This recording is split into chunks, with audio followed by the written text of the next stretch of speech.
Aprovada pela Câmara dos Deputados, a proposta de emenda constitucional que reduz a maioridade penal de 18 para 16 anos, no caso de crimes considerados graves, é um tema polêmico que envolve diferentes argumentos da população. Quem é contra a medida defende que há outras ações que podem tirar os jovens do mundo do crime. O texto atual pretende punir jovens que cometem crimes hediondos como estupro, lesão corporal seguida de morte e homicídio doloso. Agora, a proposta precisa da aprovação dos senadores. Para debater este tema, eu recebo o deputado estadual Luiz Paulo e convidados com opiniões bem diferentes.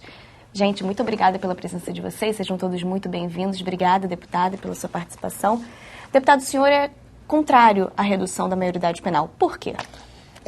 Me parece que, apesar desse tema ser totalmente polêmico, o Estatuto da Criança e do Adolescente, quando foi concebido, né, ele o foi com muita sabedoria. Um jovem adolescente até os 18 anos, ele não completou a sua formação psíquica, muitas vezes nem a sua formação física. E, por via de consequência, é uma transição de idade que as pessoas são mais afoitas, mais reativas, mais inconsequentes. E, por via de consequência, a lei tem que ser mais tolerante. E não é cadeia que corrige eventuais saídas do caminho da legalidade, né? Então, eu acho que o ECA foi concebido de uma forma correta. Sempre que um adolescente participa de algum crime, se quer recair sobre todos essa culpabilidade, como a maioria dos crimes fossem cometidos por menores de 18 anos, quando a maioria dos crimes são cometidos por maiores de 18 anos. Em geral, um adolescente, quando comete algum crime, o vai também por uma falta de uma sustentação social básica e familiar, né? Então, não é reduzindo a maioridade penal que a gente vai baixar a criminalidade. Isto não é uma visão verdadeira. E veja só, imagine que você reduz a maioridade penal para 16 anos. Aí o cidadão com 15 comete um crime. Aí vai ter alguém, então vamos reduzir para 14. Aí chega um de 13 comete um crime, vamos reduzir para 12. Aí vem um de 11 comete um crime. Então vamos reduzir a maioridade penal até a idade fetal, até o útero materno. Então é uma discussão que está passionalizada, né? E acontece sempre quando os índices de criminalidade aumentam, porque acham que vão resolver alguma coisa mudando a lei, e não a atitude de governos e da sociedade em relação à responsabilidade que tem com o conjunto da sociedade. Nós temos jovens aqui que concordam, que são contra também a redução. Vocês concordam com essa posição do deputado? No caso, quem é contra, né, a redução? Então, eu concordo sim. O 10% dos jovens hoje cometeram algum tipo de crime. E desses, 87% são crimes ao patrimônio, como furto, que revela uma grande desigualdade social. 2% apenas cometeu algum crime contra a vida. O jovem hoje, o Estado tem que se responsabilizar pela juventude. Hoje o jovem não tem acesso a uma educação de qualidade, o corte da educação está aí. Hoje o jovem não tem acesso a uma universidade, 20% da juventude consegue acessar uma universidade pública. A saída para a violência não parte da criminalização, e sim de oferecer oportunidades. Certo. Deputado, pesquisas mostram que mais de 80% da população concorda com a redução. Isso também se deve aos últimos acontecimentos, né, de crimes cometidos por menores de idade. E uma das justificativas de quem é a favor da redução é de que isso com a aprovação dessa PEC, vai ter uma lei que vai tirar a sensação de impunidade. Como que se explica isso? Olha só, essas pesquisas, na verdade, tudo depende de quando for feito. Se o índice de criminalidade está lá no teto e você pegar um policial a sangue frio matando um ladrão no meio da rua E crime de morte não pode ter. Condenado pela Constituição, pelas leis, etc. E você fizer uma pesquisa, a população vai dizer que é a favor daquele crime. Se hoje você perguntar à população se bandido bom é bandido morto, a população vai dizer que sim. Então, essas pesquisas são manipuladas.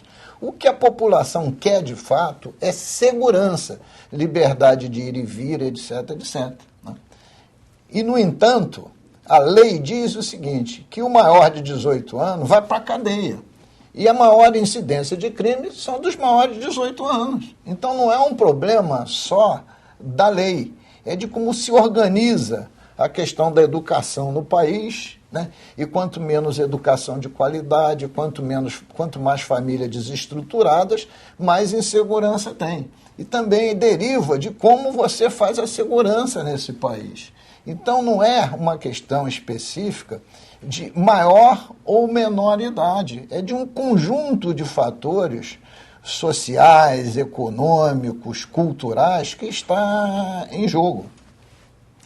No caso, a gente tem aqui gente que também é a favor da redução. Augusto, você é a favor? Qual a sua justificativa em relação a isso? Eu sou a favor da redução da maioridade penal, isso baseado em algumas premissas, né? A primeira é que eu acredito que a lei ela sirva e deve acompanhar os conjuntos morais de uma sociedade. E quando o Código Penal foi finalizado, em 1940, acredito eu que a sociedade tinha padrões de comportamentos diferentes. Isso faz o quê? 75 anos. E acredito que a sociedade tenha mudado em 75 anos. O jovem hoje com 16 anos, 17 anos, acredito que tenha um acesso à informação muito maior e tenha discernimento de suas ações nessa idade. Então você acredita que se ele cometeu o crime, ele sabe o que ele está fazendo e tem que ser penalizado por isso? Acredito sim, e principalmente em questões de crimes hediondos, como latrocínios e estupros e sequestros. Certo. Bruno, você quer falar? Eu discordo do ponto do Augusto, que quando a gente fala de responsabilização penal, a gente tem que pensar também a responsabilização constitucional. A Constituição, ela prevê, pelo menos na questão de educação da criança, a responsabilidade solidária entre o Estado, o município e a família. E ela ainda diz que a sociedade ela tem o papel de incentivar, né, o cumprimento dessas determinações. Você trouxe uma questão que foi a questão histórica. Dentro do seu pensamento, por exemplo, em 1890, houve 2 anos após a abolição jurídica da escravidão, é bom frisar, já houve uma redução da menoridade penal. Quando o Código Penal da República ele visa alterar o Código Criminal do Império para permitir a redução da menoridade penal de 14 para 9 anos. Esse é o primeiro ponto. A redução da menoridade penal não é novidade no nosso país.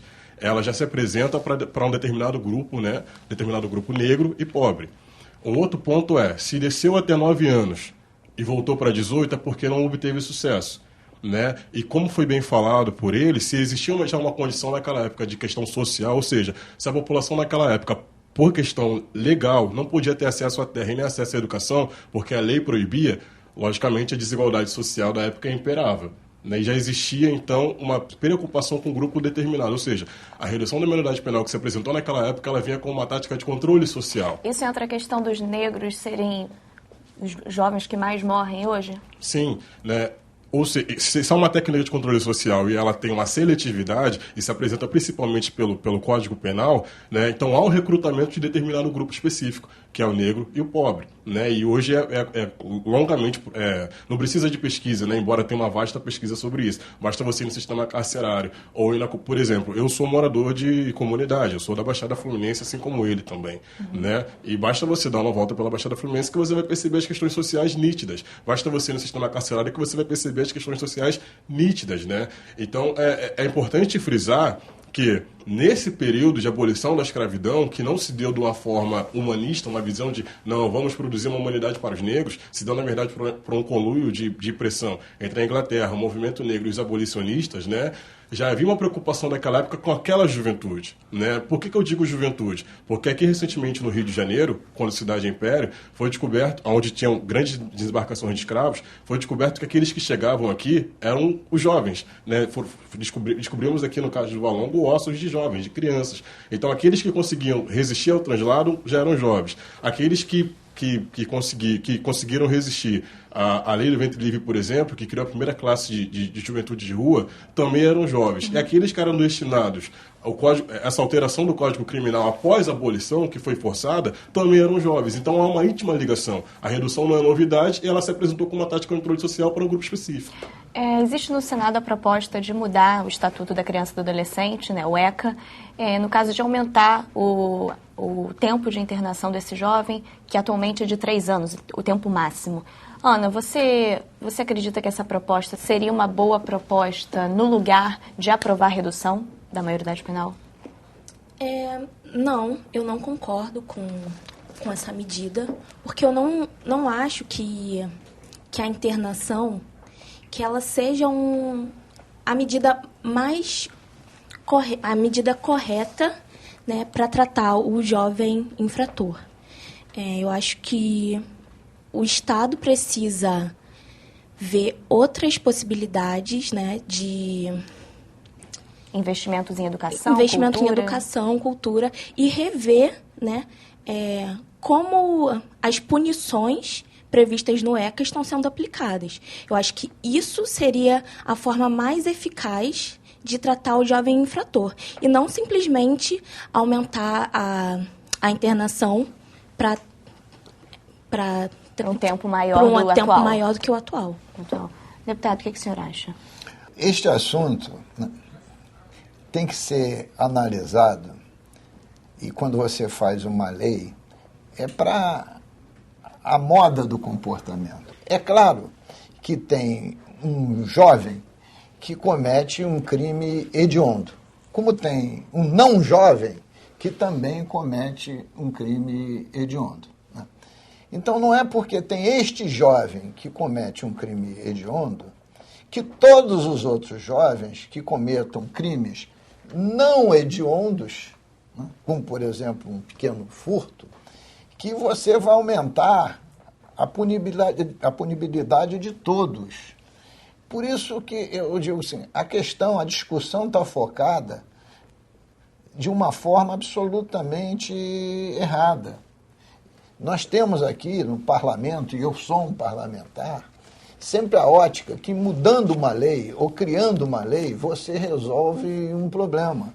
Quando, às vezes, esse problema social é muito grave e não é com mudança de lei. Você tem que analisar os aspectos históricos, como ele, por exemplo, colocou, né, dos negros e pobres, vindo desde a escravatura, os problemas sociais, os problemas culturais, os poucos investimentos em educação e cultura, a forma como esses estabelecimentos, né, que estão lá, os jovens que cometeram infração, tratam esses jovens de forma totalmente inadequada. Tem um outro tipo de análise a se fazer para se propor medidas corretivas, que não seja pena, pena e pena, porque os presídios estão cada vez mais lotados. Você pensa num jovem de 16 anos, vai para um Bangu 1 da vida, né? Que perspectiva tem de recuperação? Absolutamente nenhuma. Então, eu acho que essa é uma discussão, que, volto a dizer, que está passionalizada e não está sendo feita racionalmente, né? E é uma discussão que tinha que ser racional para que tentasse minorar o problema. Agora, é evidente que também numa democracia você tem que respeitar as opiniões e, como a gente diz aqui no parlamento, a maioria sempre ganha, a minoria, se derrotada, esperneia. Então, a gente vai ter que dar uma pausa rapidinho, que a gente vai para o intervalo, a gente vai continuar essa conversa sobre o futuro dos jovens. A gente vai fazer um intervalo bem rapidinho, não sai daí não, que a gente volta já já.